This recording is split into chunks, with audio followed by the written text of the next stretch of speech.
देख रहे हैं चंद्रपुर तक। चंद्रपुर जिले में लगातार बढ़ रहे मानव वन्यजीव संघर्ष को लेकर महाराष्ट्र सरकार अब गंभीर नजर आ रही है। बाघ और तेंदुओं की बढ़ती संख्या के बीच मानव जीवन की सुरक्षा और वन्यजीव संरक्षण के संतुलन को लेकर मुंबई मंत्रालय में एक महत्वपूर्ण उच्च स्तरीय बैठक आयोजित की गई। वन मंत्री गणेश नाइक की अध्यक्षता में हुई इस बैठक में कई अहम निर्णय लिए गए हैं।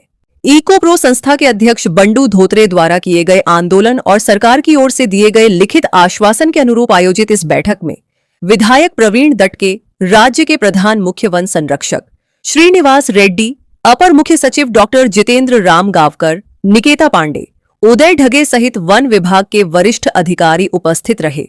वहीं चंद्रपुर के मुख्य वन संरक्षक एनिस रामानुजन, ताडोबा के क्षेत्र संचालक प्रभुनाथ शुक्ला, अपर जिलाधिकारी व्यवहारे, जिला परिषद के पुलकित सिंह, स्थानिक वन अधिकारी कुमारस्वामी, ब्रह्मपुरी वन विभाग, आनंद रेड्डी, ताडोबा कोवर झुंड के विशाल माली, ताडोबा बफर के राजन तलमले अधिकारी प्रत्यक्ष और वीडियो कॉन्फ्रेंसिंग के माध्यम से शामिल हुए। बैठक में मानव वन्यजीव संघर्ष को कम करने, वन्यजीव संरक्षण को मजबूत करने और चंद्रपुर जिले के लिए विशेष योजनाओं को गति देने पर विस्तार से चर्चा की गई। बैठक के दौरान बंडू धोत्रे ने चंद्रपुर जिले में मानव वन्यजीव संघर्ष की मौजूदा स्थिति, स्थानीय चुनौतियों और तत्काल लागू किए जाने वाले उपायों की विस्तृत जानकारी प्रस्तुत की। उन्होंने वैज्ञानिक और तकनीकी उपायों को अपनाने पर विशेष जोर दिया। इस दौरान चंद्रपुर जिला बाघ मानव संघर्ष तकनीकी समिति की रिपोर्ट को प्रभावी रूप से लागू करने के लिए स्थानीय स्तर पर त्वरित बैठकें आयोजित करने और आवश्यक प्रस्ताव तैयार करने के निर्देश दिए गए। बैठक में चंद्रपुर को विशेष टाइगर डिस्ट्रिक्ट का दर्जा देने के लंबित प्रस्ताव, घोड़ाजरी और कन्हार गांव अभयारण्यों के हस्तांतरण, कर्मचारियों की नियुक्ति और वन्यजीव संरक्षण से जुड़े विभिन्न मुद्दों पर भी चर्चा हुई। मूल चंद्रपुर और बामनी नवेगांव राष्ट्रीय राजमार्गों पर वन्य जीवों की सुरक्षित आवाजाही के लिए अंडरपास और ओवरपास निर्माण कार्यों की समीक्षा करते हुए संबंधित विभागों को इन परियोजनाओं में तेजी लाने के निर्देश दिए गए।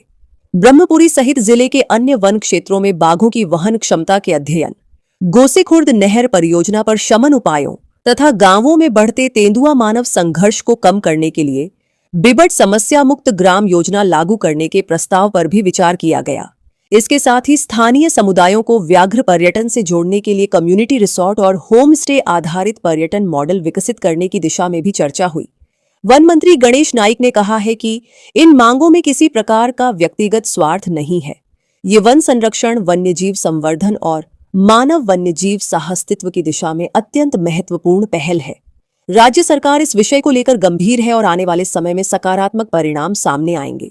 बैठक में वन्य जीवों से होने वाले नुकसान की भरपाई की प्रक्रिया को सरल बनाने, वन रक्षकों को सहायक उपलब्ध कराने, उनके मानदेय को नियमित करने तथा पीआरटी सदस्यों के मानधन में नियमितता लाने के निर्देश भी दिए गए। इसके अलावा वन विभाग और ग्रामीण समुदाय के बीच बेहतर समन्वय स्थापित करने के लिए पारंपरिक वन पाटील व्यवस्था के स्थान पर वन मित्र संकल्पना विकसित करने का प्रस्ताव तैयार करने के निर्देश भी जारी किए गए। मानव वन्यजीव संघर्ष के बढ़ते मामलों के बीच आयोजित इस उच्च स्तरीय बैठक को चंद्रपुर के लिए बेहद महत्वपूर्ण माना जा रहा है। अब सबकी निगाहें इस बात पर टिकी हैं कि सरकार के निर्देश और प्रस्ताव जमीनी स्तर पर कितनी तेजी से लागू होते हैं और क्या इससे मानव और वन्य जीवों के बीच बढ़ते संघर्ष को प्रभावी रूप से कम किया जा सकेगा।